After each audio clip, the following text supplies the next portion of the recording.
Hey, brother. Hey, so we were saying Chris Jericho in WCW. Do you see cruiserweight champion? Do you see cruiserweight division right away? Because not Yeah, necessarily by his matches, but just by what you guys are doing. what we're doing, plus he fit in great with the cruiserweights we had at the time. They were still in the show. You look at obviously Mr. JL. Not that he was a big part of it, but he was obviously on the roster. Alex Wright, Benoit, Malenko, Six. And, eventually, obviously Mysterio is there and Psychosis. So I mean that cruiserweight division is absolutely stacked with talent. Hoovy, Yep. uh, uh, Lapaka. You can go down the list, keep going down. You know what I mean? Yep. It was great. It was fabulous. Changed the wrestling business. Totally agree. And it's so many, styles have copied it today, basically. Yeah, and so many smaller guys. Yep. You think maybe even sometimes for the worse because we don't see a lot of big men main eventing as maybe as much as we used to. Is that bad? Well, it's not bad, but there's something different when you see Roman, right? And you see Gunther and you see Brock. And I guess you throw Cody in there too. It just looks different. You know what I mean? Yep. Totally agree. To me, anyway, I totally agree. But the cruiserweights were such a big part of WCW and such a big part of television, really, for everything you guys did. I feel like Jericho fit in like a glove with those guys.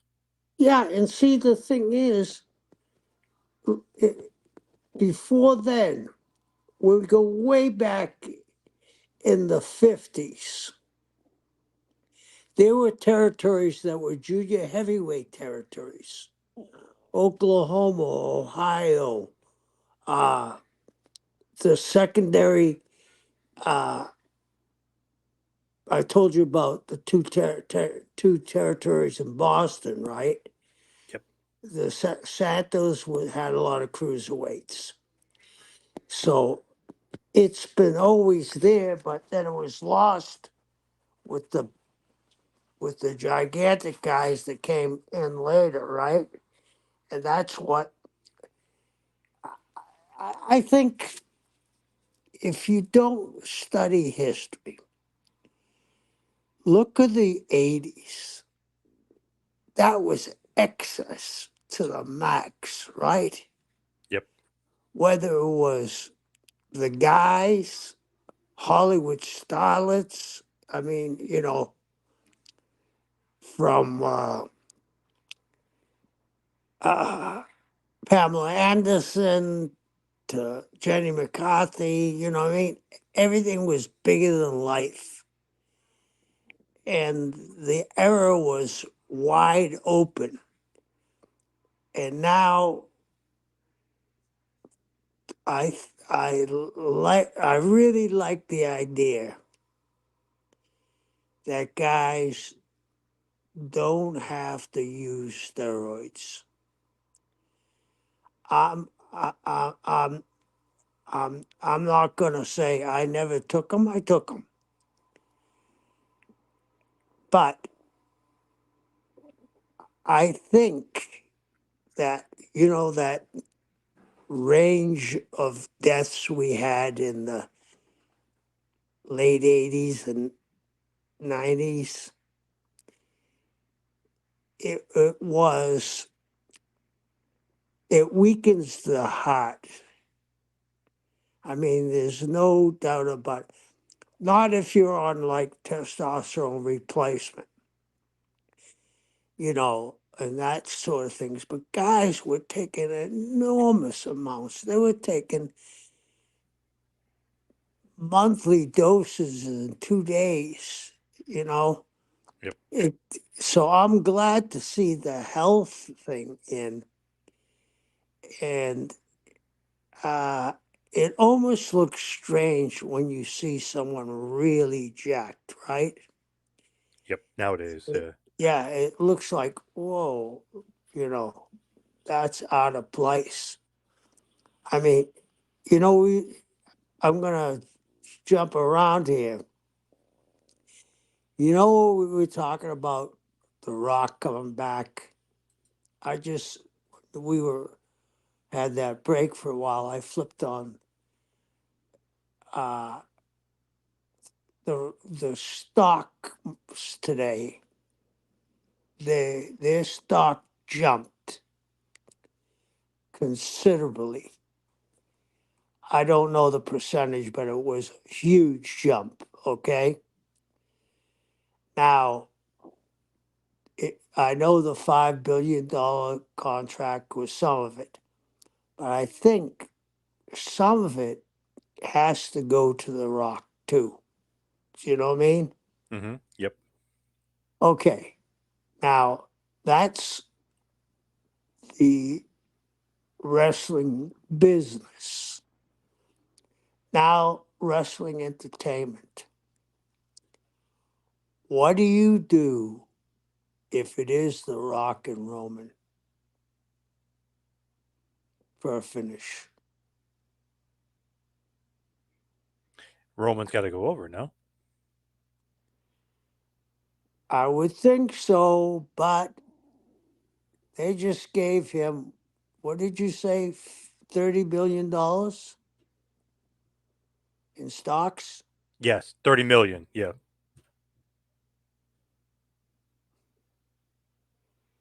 A lot If of you're money. writing a check for a guy for $30 million just to have him on board, his first time being seen in a championship match since when Seattle with Stone Cold with that kind of magnitude, right? Mm-hmm. Do Yep. you beat The Rock?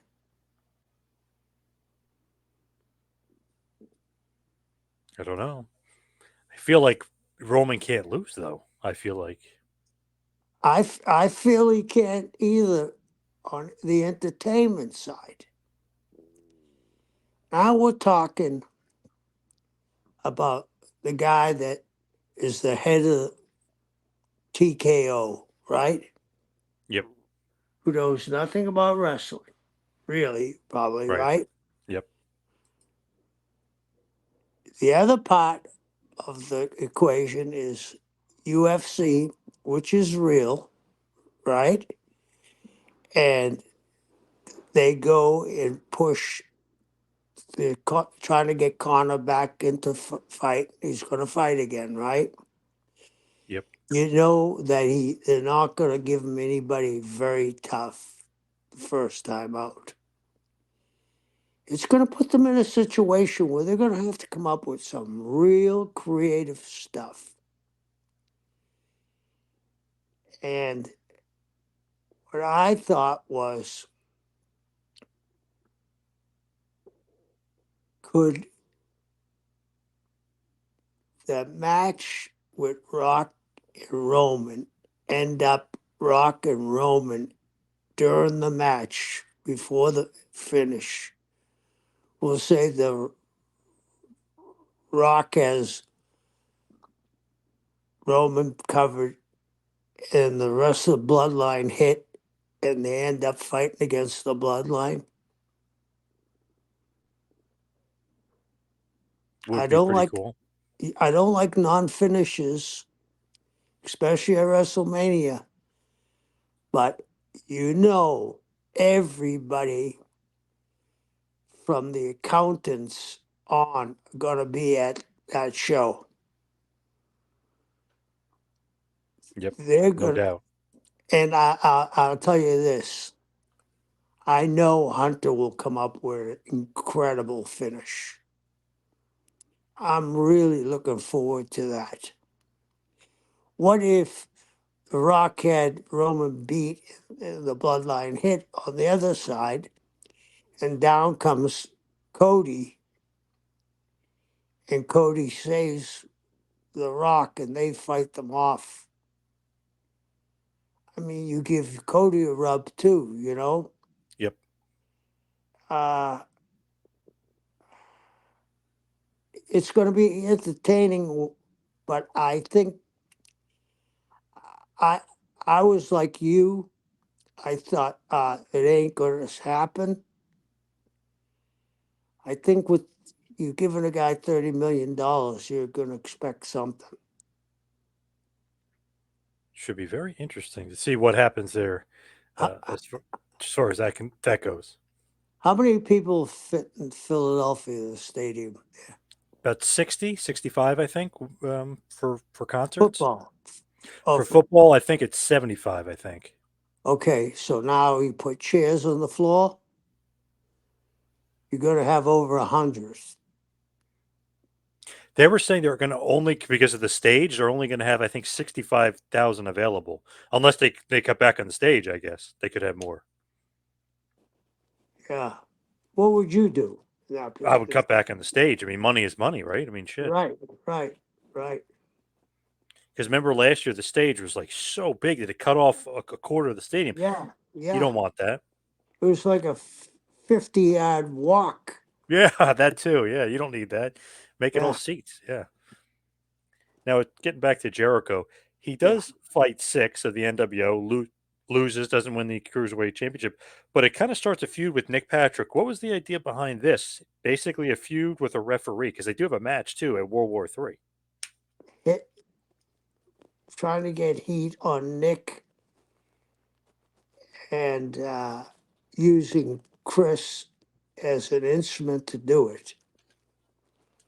Because, you know, Nick ended up being a vital role for the NWO. The So, heel ref, yep. yeah. So, Did he mind it though? Because it's like, hey, you're here. We're going to have you against 6, but oh, by the way, you're going to start feuding with the referee, Nick Patrick. I'm sure he did. I mean, I would. Everybody would. But he's a smart guy, very smart. Uh, Probably one of the smartest guys ever in the wrestling industry. Um, he not only made the best of it, he made it people talking about it. He could have went in there and sandbagged it. He did a hell of a job, you know. Yep, So put it over for sure. yeah, Now, he eventually, when 97 kind of rolls around, he does become Cruiserweight champion. He wins it on a live event, like a house show event, and he beats 6 for the title. Any reason behind like house show wins for titles? Like, why do that? Not on TV. okay.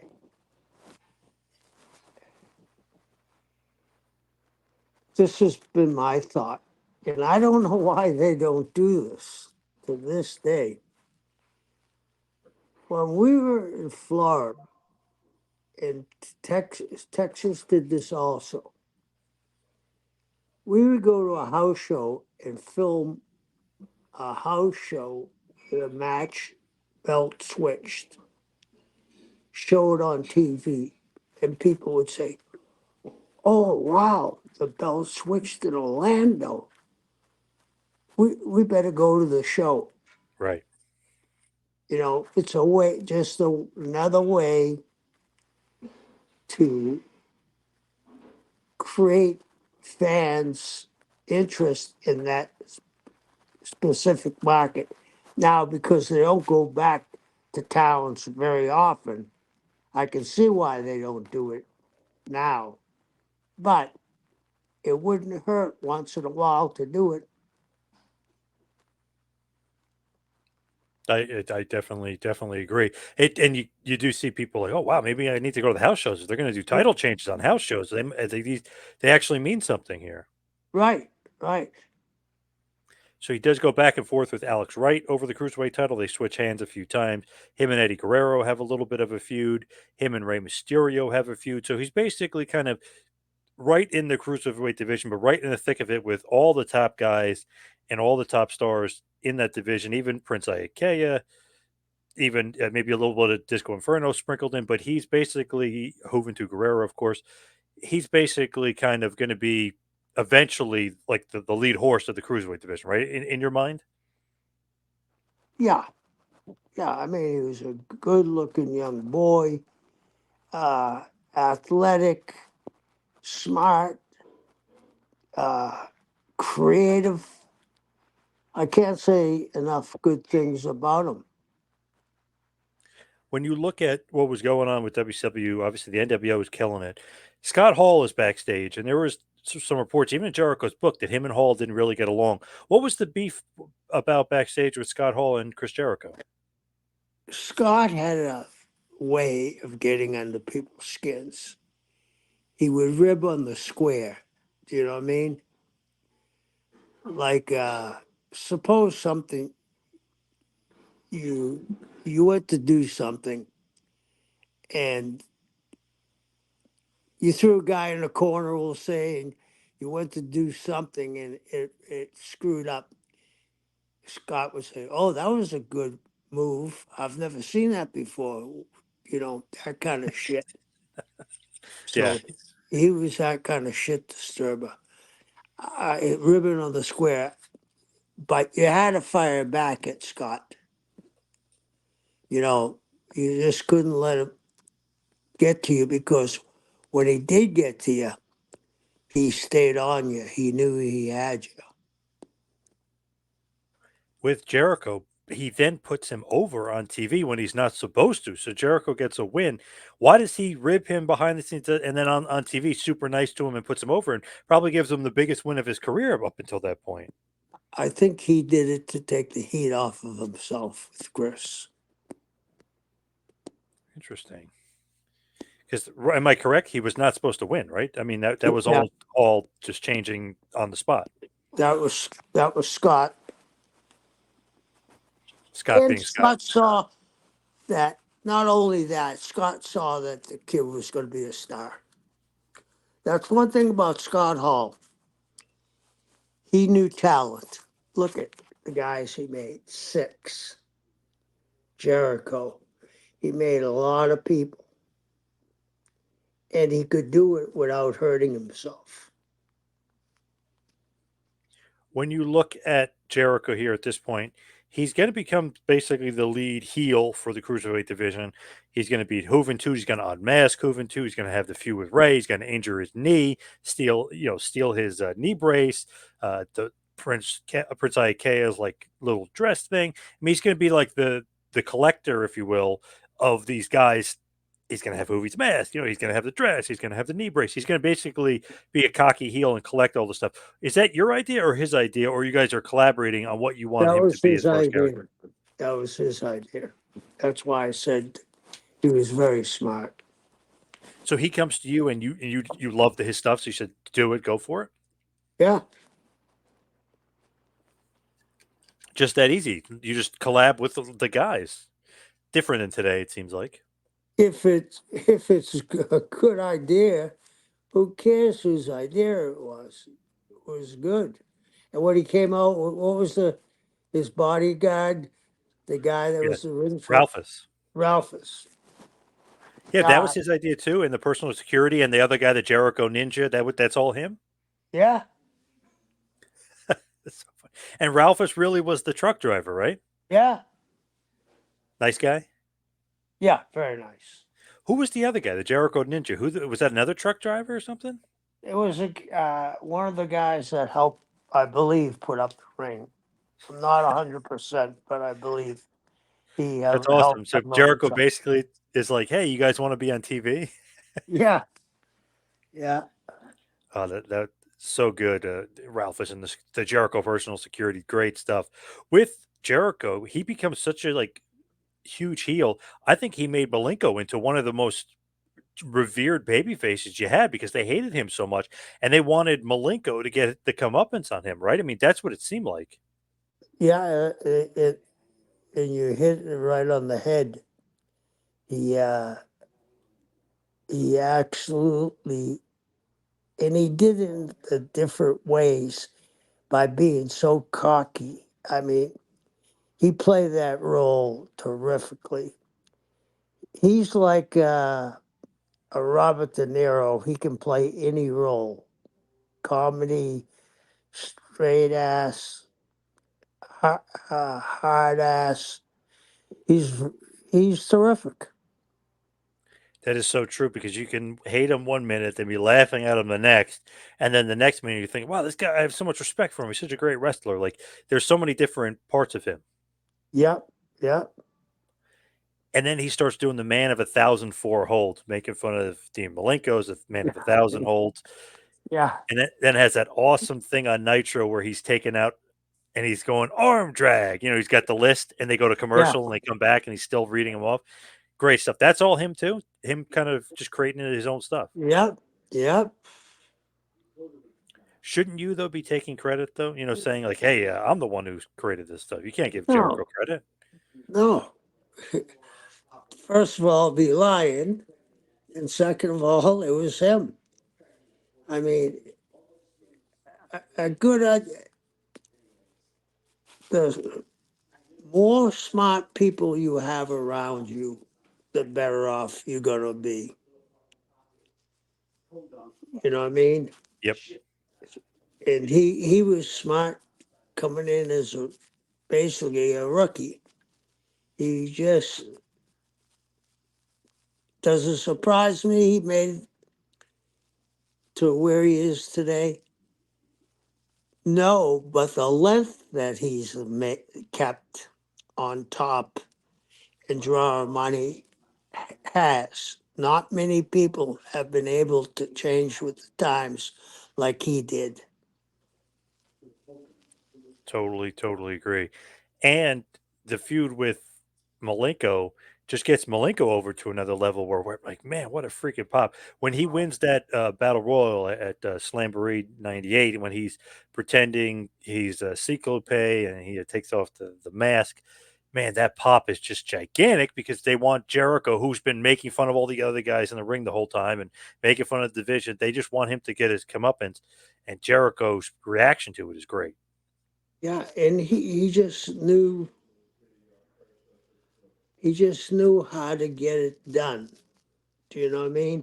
Yep. And he was a thinker. He was a thinker. He was like, Scott and Kevin and Conan and guys like that. He was a smart guy. So basically, he's gonna go back and forth with Malenko, but still feud with Ray, still feud with Hoovy. I mean, it's gonna be basically he's the big heel of the division, the big dog, and he's kind of got all these other guys shooting with him. The Malenko feud was great, making fun of his dad, making fun of his brother, just making fun of anything and everything, and that was just him being a great heel. Jerichoholics, remember he had that awesome Yeah, catchphrase, Jerichoholics Anonymous. He was just coming up with so much great stuff there. He was like just. It's almost like he couldn't stop. Then he was doing the conspiracy theory stuff where he was saying he was screwed and he'd go to the White House. I mean, he was just on fire.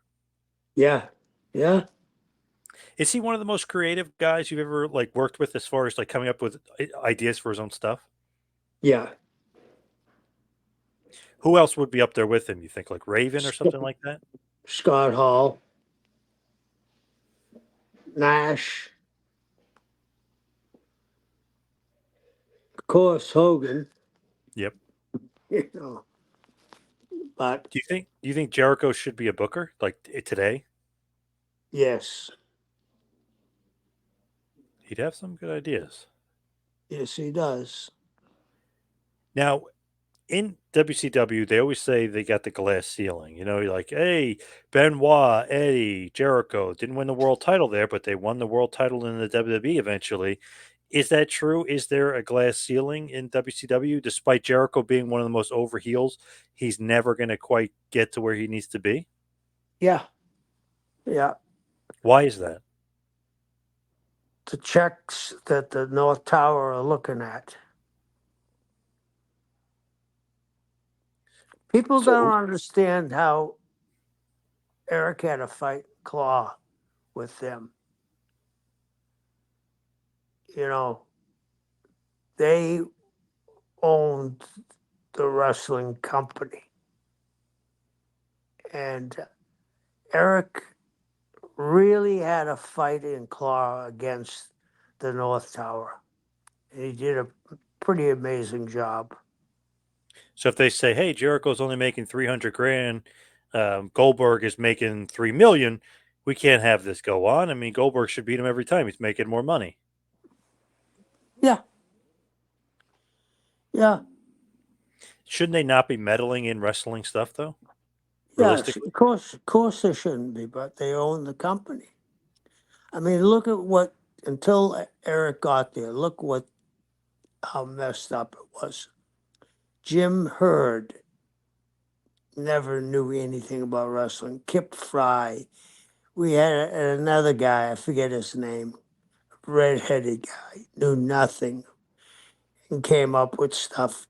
Till Eric got there and put his foot down, it was the wilderness. because Jericho's going to win the TV title. He's going to be Stevie Ray for it. So it's like, okay, maybe he's getting the ascension up. But then it's like he's calling out Goldberg, which is awesome, hilarious. You know, he's got this security. He's calling it, which obviously is to make fun of Goldberg when Goldberg comes out with that security in the back. And he's making fun of Goldberg's entrance, but he's getting lost and he can't find his way to the ring. I mean, he's calling him out, calling him Greenberg. He's beating the midget Goldberg, who's obviously was just a fake Goldberg, not Goldberg, but the original fake Goldberg, and he beats him. I mean, all this awesome stuff, and then it leads to them not wrestling. Weird. Well, he didn't want to put Goldberg over, everybody thought. That wasn't it. He wanted to build it up where he was interfering with Goldberg. I found this out later. Then he actually wanted Goldberg to spear him out of his boots. What an idea, huh? I found this out years later. What an idea.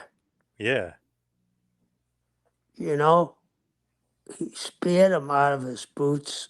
I That love would have that. been, yeah, Why? But why wouldn't Goldberg just do a 3 minute squash or whatever? Because Jericho didn't care. Like you could beat him, you'd beat him up. because he just didn't want to go in there and do it for no reason. He had put a lot of thought and effort into his character. Yeah, he'd do the job in 3 minutes, but he wanted to do it his way to get the heat on him.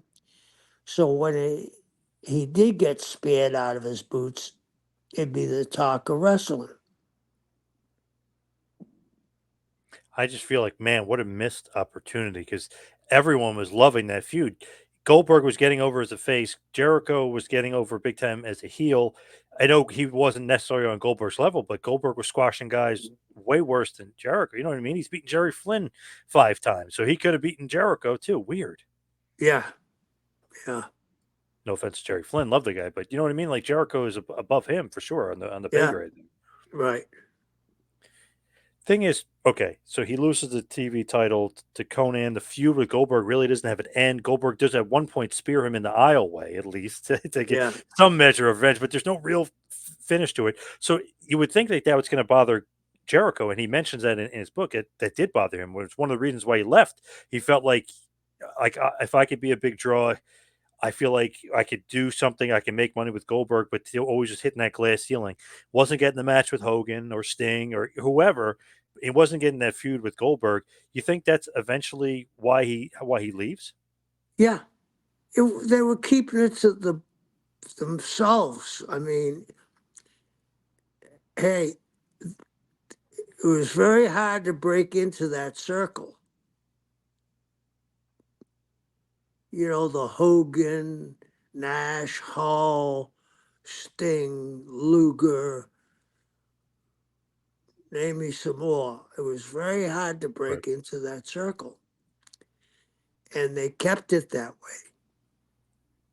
Feel like Jericho was kind of getting more and more bitter towards the end. He was avoiding Bischoff, not wanting to resign Bischoff, kept wanting to resign him. He just kept avoiding him. Wouldn't do it. He has this feud with Perry Saturn going on. His last match would eventually be at a house show July 21st. Him and Guerrero loses to Kidman and Mysterio in a tag match, and he's gone. and you kind of just thinking like, wow, what could have been with Jericho here in July of '99? Because I felt like there was so much more left on the table. Did you feel the same thing when he left? Like, man, we could have done Yeah, so much more with him. yeah, yeah. Do you think he should have been WCW World Champion? Well, I broke that glass ceiling with Benoit beating Sid. Yep. I was hoping that would show them the ceiling could be, they worked hard enough that they could get to just reward. It is crazy to think like, okay, Benoit, Eddie, the Radicals end up leaving, go to WWF, but even before that, Big Show leaves, and then Jericho leaves. It's like, wow, the young guys are all going to WWF, even though WWF's starting to take over and they're starting to become number one. You guys are losing that young talent that could have been yours. I mean, that's a huge loss because you need that young talent eventually.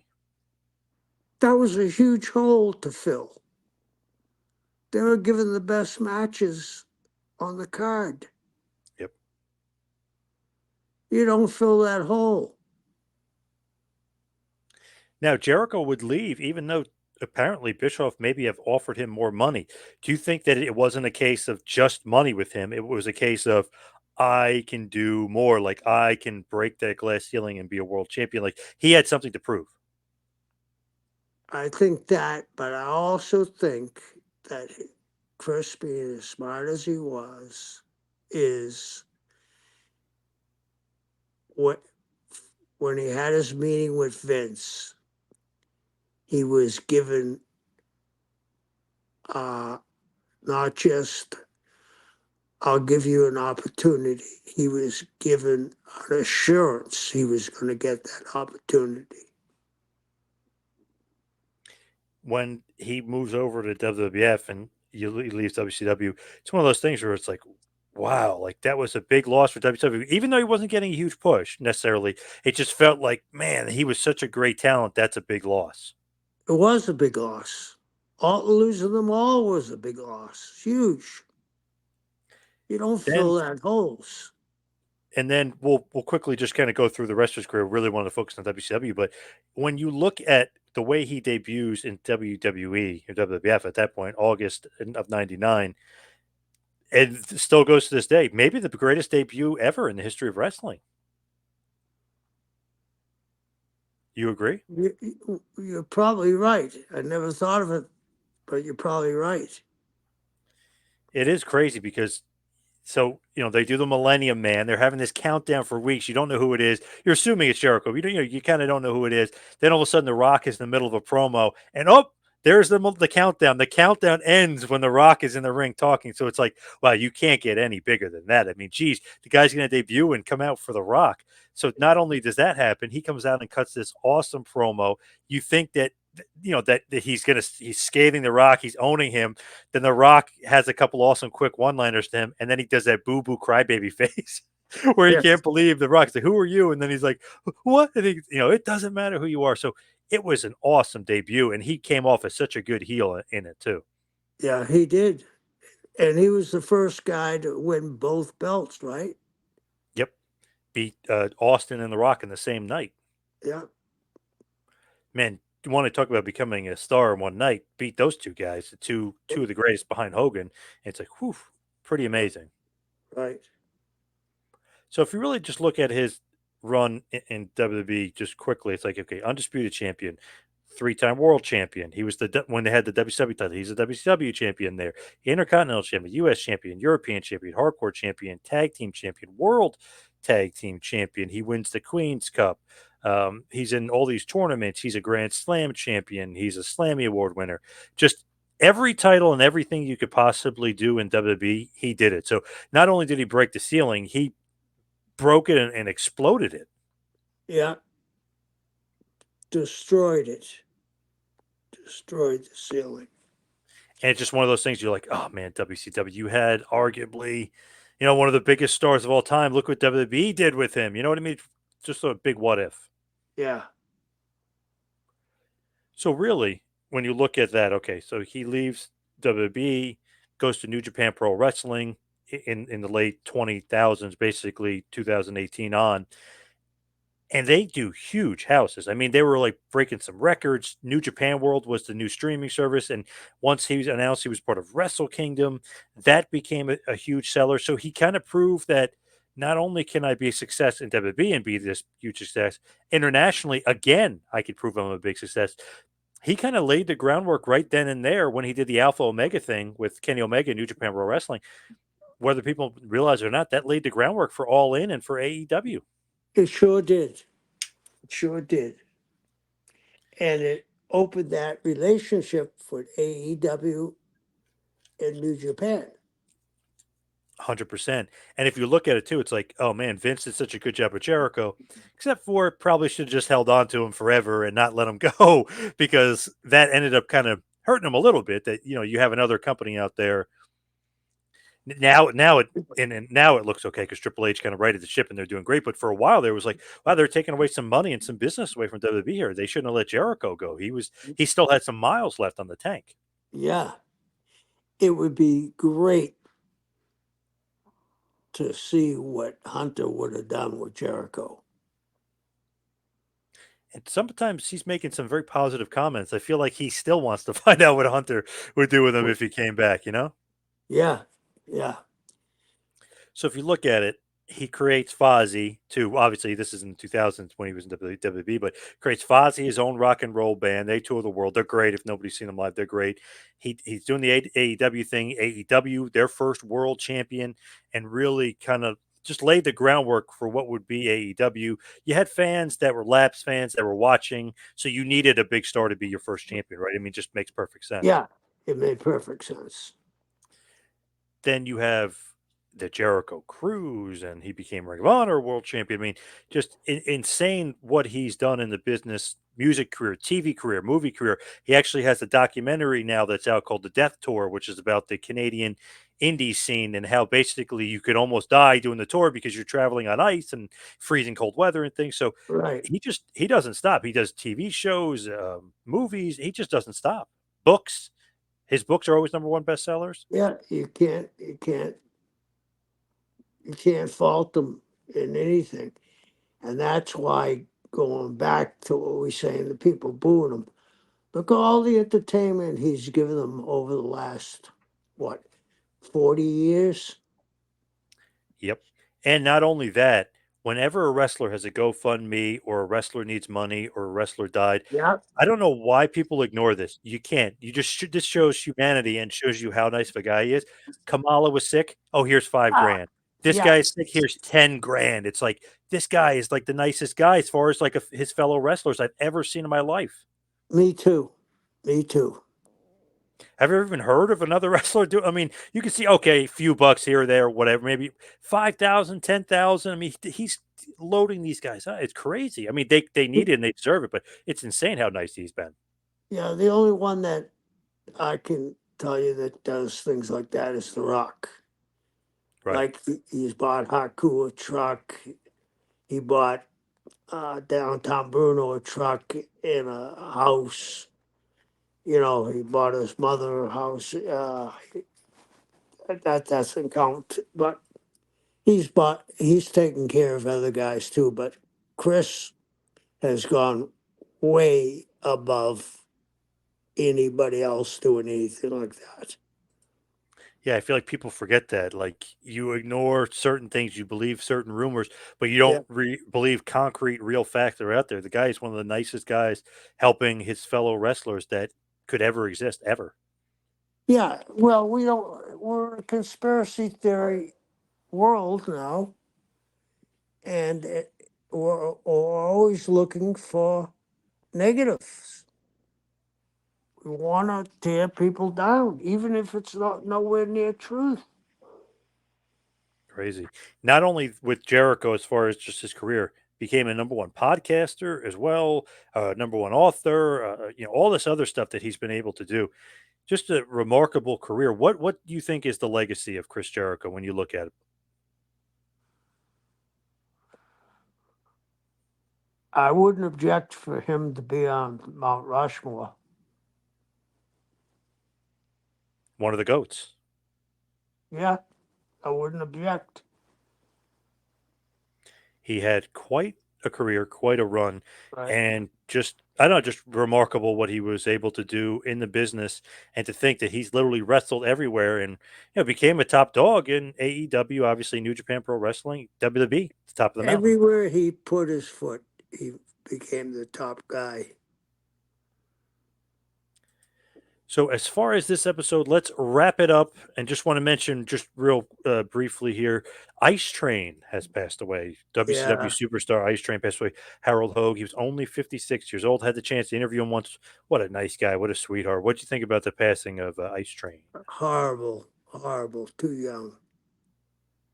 Way too young. And he Yeah, looked like he was in tremendous shape. I saw him at a yeah, convention 2 years ago, I think it was. He just looked like in awesome shape.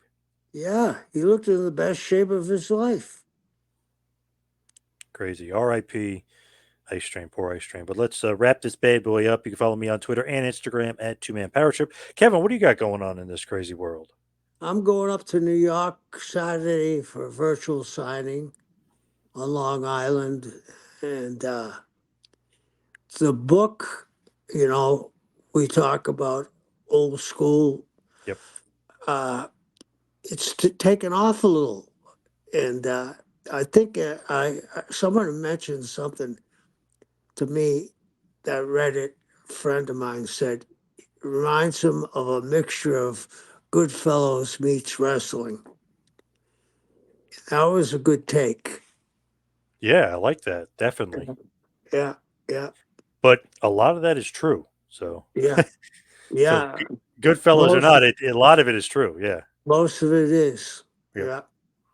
All right. Thank you, everybody out there, for listening. See you right back here next time. Have a good one, folks.